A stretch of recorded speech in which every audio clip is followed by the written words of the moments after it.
नमस्कार मित्रांनो आणि मैत्रिणींनो, 1970च्या इयत्ता दुसरीच्या मराठी पुस्तकाचे भाग 10 मध्ये आपले सहर्ष स्वागत आहे। तर आपण जाऊया आपल्या व्हिडिओकडे। पाठ 20 डोळ्याचा भाव। रात्री 10-11ची वेळ। शहरात निजानीज झाली होती। दिवसा गर्दी गोंगाटाने गजबजून गेलेले शहर आता शांत होते। अशा शांत वेळी शहरातील रिकाम्या रस्त्याने एक भिकारी मोठमोठ्याने ओरडत चालला होता।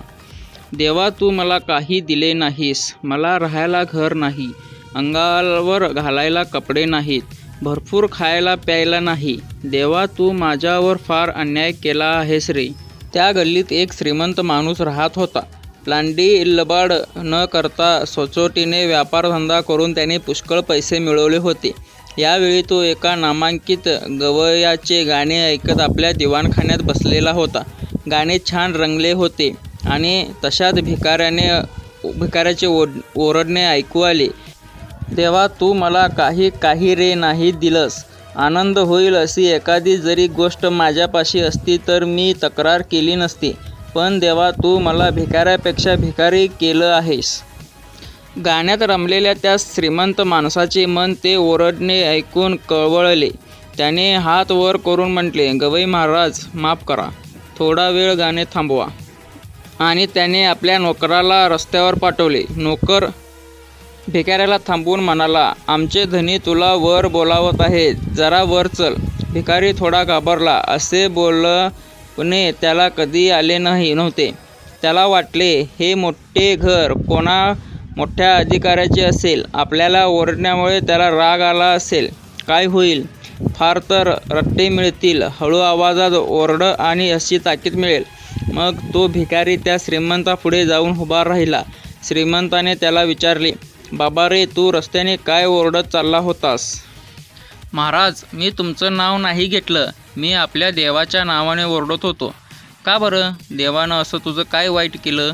महाराज, देवाने मला काही दिलं नाही, तुमच्यासारखा मोठा वाडा नाहीच, पण साधं घरसुद्धा नाही, तुमच्यासारखं रेशमी कपडे तर नाहीतच, पण अंग झाकण्यापुरते कपडेही त्यानं मला दिले नाहीत। श्रीमंताने विचारले, तुला पैशाची गरज आहे का? पैसे मिळाले तर यापैकी काही गोष्टी मी विकत घेईन, मी पैसे देईन, त्याबद्दल तू तुझी काही वस्तू मला दिले पाहिजेस। भिकारी म्हणाला, सावकार, माझी गरिबाची चेष्टा करताय, तुम्हाला द्यावं असं माझ्यापाशी काय आहे? श्रीमंत म्हणाले, मला तुझा एक डोळा पाहिजे, देशील? डोळा? खुशाल घ्या की। काय किंमत घेणार? 100 रुपये घेईन। ठीक आहे, दिवाणजी, द्या याला 100 रुपये। एकाएकी भिकाऱ्याला वाटले, आपण सांगण्यात काही चूक तर केली नाही। तो घाईघाईने म्हणाला, नाही महाराज, थांबा, मी 1000 रुपये घेईन, म्हणजे 10 100। काही हरकत नाही, दिवाणजी, 10 100 द्या। भिकारी गोंधळला, इतक्या लवकर सौदा ठरतो आहे तेव्हा आपण फारच कमी किंमत सांगतोय। 10 100 ही काही डोळ्याची खरी किंमत नसावी असे त्याला वाटले। महाराज, मी 10,000 घेईन।